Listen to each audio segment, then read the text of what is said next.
Alors, place maintenant à l'exercice de fixation numéro 3. Il nous dit qu'en supposant que pour tout x appartenant à l'intervalle fermé pi sur 4, fermé pi sur 2, on a 1 sur sinus de x qui est compris entre 1 et racine carrée de 2, et justifier que l'intégrale de pi sur 4 à pi sur 2 de 1 sur sinus de x dx est comprise entre pi sur 4 et pi racine carrée de 2 sur 4. Voilà, nous allons corriger cet exercice ensemble. Nous marquons pour cela correction de l'exercice de fixation numéro 3.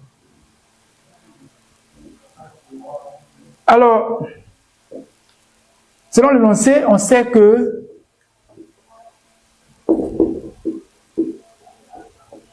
pour tout x appartenant à l'intervalle fermé pi sur 4, fermé pi sur 2, eh bien, 1 sur sinus de x est compris entre 1 et racine carrée de 2.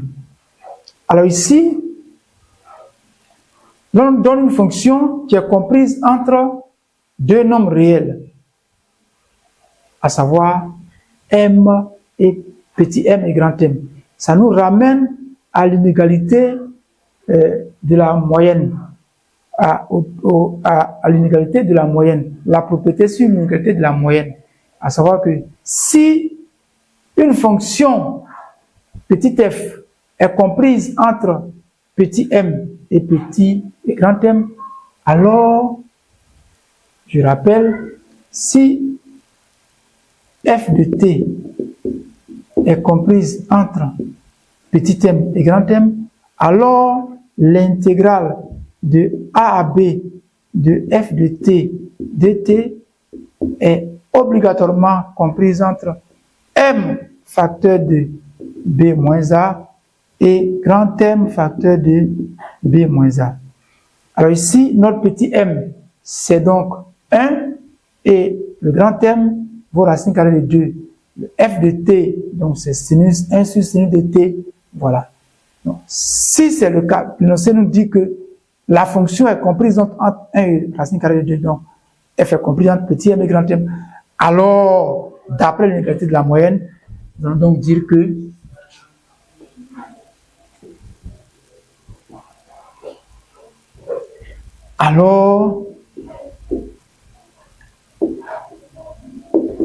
d'après l'inégalité de la moyenne, on a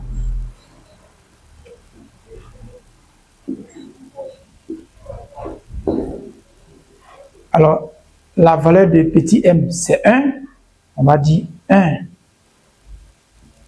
et b c'est pi sur 2 et a c'est pi sur 4, donc l'intégrale de pi sur 4 à pi sur 2 de